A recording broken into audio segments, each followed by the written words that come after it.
បន្ទោគឺដើម្បីចូលរួមជាកម្លាំងជាកាបដូចផ្ដើមអ្នកទំនៀមខ្ពង់រៀបទុនលេអ្នកនៅឆ្នេរកុំចាំរារេថ្ងៃនេះជាគំរូថ្ងៃស្អែកជាចំណែកជាសរសៃសសសាវតាខ្មែរបានល្បីល្អជាចំណែកយើងចងចាំថាយើងជាម្ចាស់ជាតិយើងពួតដៃរាំងសាខ្ញុំនាងលោកអ្នកអស្ចារ្យស្មោះត្រង់ថាតែមួយភាសាតែមួយខ្មែរជាផ្ទះតែងជួ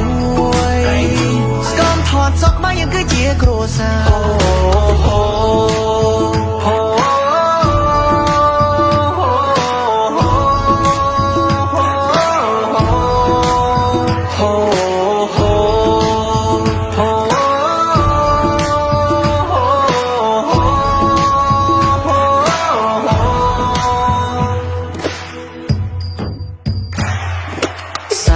ញញឹមកម្ពុជាទូឃ្លៀផ្ញើចិនជួបជុំ